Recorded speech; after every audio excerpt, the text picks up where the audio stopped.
Here's how I finish this guitar. I usually go for a natural finish, so I'm not an expert in dyeing guitar tops, but I did a test piece and I also have a good enough understanding of the process to be pretty confident in attempting it. I start by wiping the whole thing down with water and letting it dry. This raises the grain in the wood, so I lightly sand to remove those wood fibers that are standing up. I'm using water-soluble Analine dyes for the color. These dissolve in hot water in about 15 minutes, and I'm 100% winging it on the color mixture, but somehow I did achieve the color that I wanted on the first try. My plan is to do a fade that goes from black to the color of a black cherry to natural. While I'm waiting for the dye to dissolve, I mask off the body. I'm using 3M vinyl tape around the curves and painter's tape to fill it out. Normally I would apply a layer of finish to the body to seal the wood before taping, but since I have a veneer between the top and body, that should stop any dye from seeping through the layers. I'll leave a link in the description to everything I'm using in case anyone wants to give this a try themselves. This guitar is also available, so I'll put that link down there as well. For the first coat, I'm coloring the top wood black. Since I'm fading the color to natural, I don't apply the black over the part that I want to stay natural.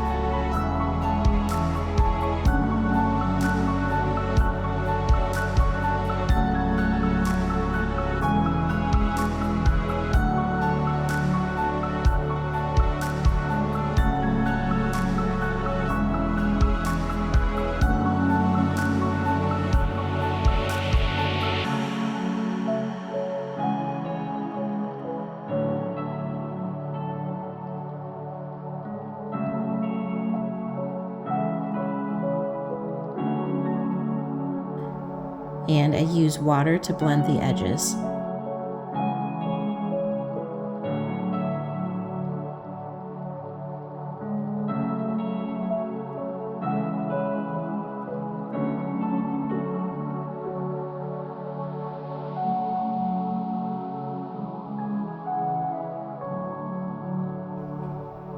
As this starts drying, you can see that the edge doesn't really look good, so I go back in with more water to blend it further.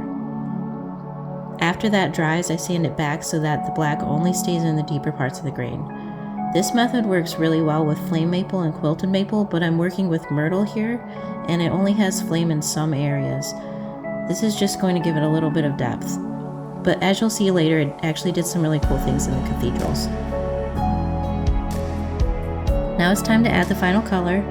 I start with this reddish purple color that I mixed together, and I'm applying this in kind of a V shape following the grain lines. You may have noticed that I spilled some of the color. I'm using these really tiny cups that actually came in a cupcake liner pack just to separate the different colors, and I looked at them and I was like, I bet I can mix colors in those, so I did that. But they're really small, so I spilled some.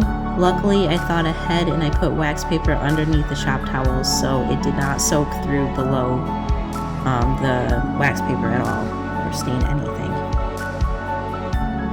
Then I use a clean rag with water to blend the edges that fade into the natural wood color.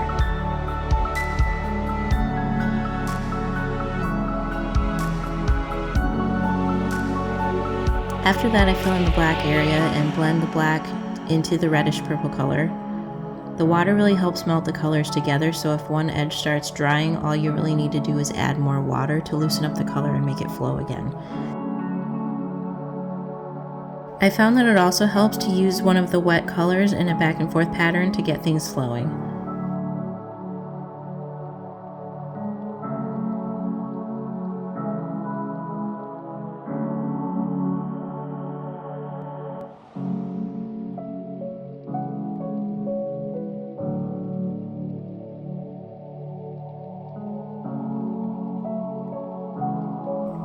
My camera stopped recording, so I didn't catch this, but the last step that I did was to take the wet rag with just water, and I went from the natural end to the black end in straight lines all the way across the body, and that seemed to help really tie in all of the blending and make it nice and smooth. Now that I'm happy with the color, I'm going to let this dry completely before I come back and apply the finish on the top.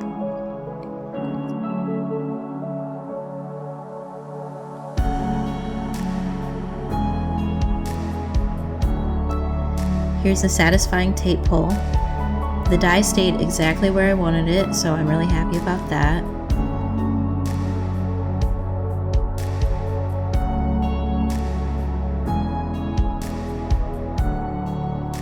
At this point, I go over it lightly with a fine pad to make it nice and smooth.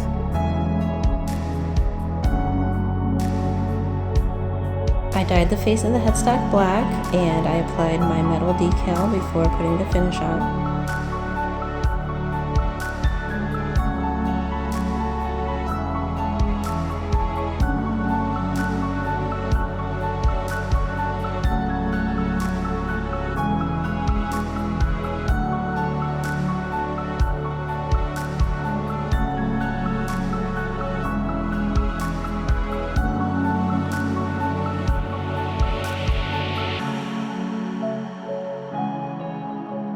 I'm trying out Rubio Monocoat on this guitar.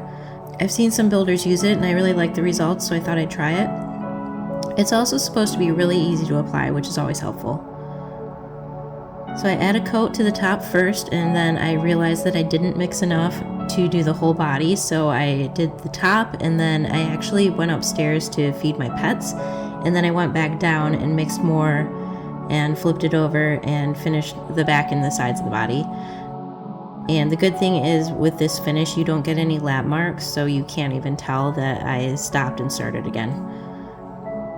Another reason why I'm using an oil-based finish is because it's possible that a water-based finish could reactivate the dyes and make it get washed out. And also it could even smear onto the black limbo, which would not be good.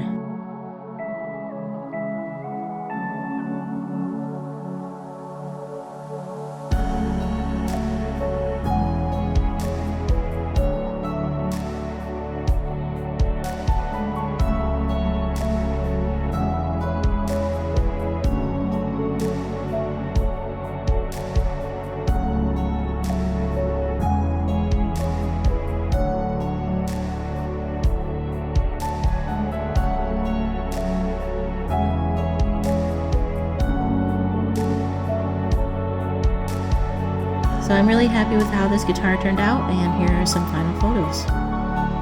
Thanks for watching me finish this guitar. The guitar is available if anybody's interested. The link is below. If you could like and subscribe, that would really help me. And let me know if you want to see more videos. I haven't posted on here in a long time, so this is actually my first video back. And I'd like to make more, so let me know what you think.